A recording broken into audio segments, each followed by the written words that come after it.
Omaira Sanchez era una bambina di 13 anni, nata il 28 agosto 1972, che viveva ad Armero, una piccola città colombiana situata ai piedi del vulcano Nevado del Ruiz, che il 13 novembre 1985 eruttò, provocando una serie di colate di fango che distrussero 14 tra città e villaggi, uccidendo circa 30.000 persone. Le nubi infuocate, emesse a livello del cratere, cadendo parzialmente sulla calotta glaciale della montagna, sciolsero il ghiaccio che si mescolò alle ceneri formandolo l'Ar. Le piogge molto intense che precedettero l'eruzione ridussero la coesione e la stabilità dei depositi, che scendendo lungo i fianchi del vulcano alla velocità di 6 metri al secondo travolsero ogni cosa.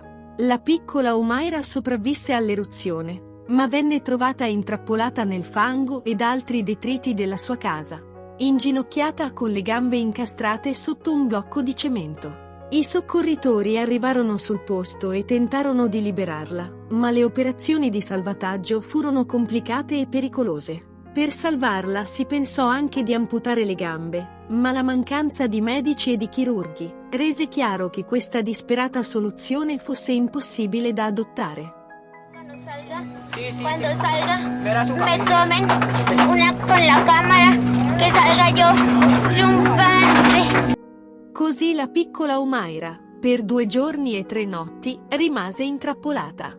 I soccorritori le portarono acqua e cibo, mentre la bambina era costretta a stare in ginocchio, immersa nell'acqua che le arrivava alla gola.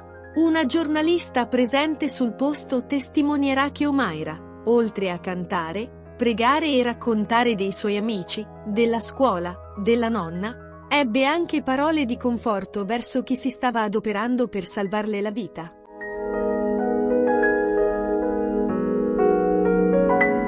La terza notte di Omaira fu quella dell'agonia.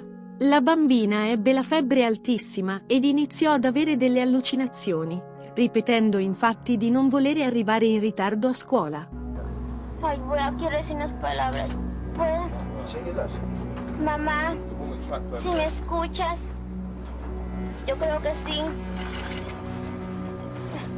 Reza para que yo pueda caminar y esta gente me ayude. Mami, te quiere mucho, mi papi, mi hermano y yo. La bimba morirà per cancrena e ipotermia dopo 60 ore di agonia. 2 ore prima della sua morte, una pompa difettosa per aspirare l'acqua arriverà sul luogo della tragedia, mentre 4 ore dopo, un comune della regione ne ricevette 18 perfettamente funzionanti.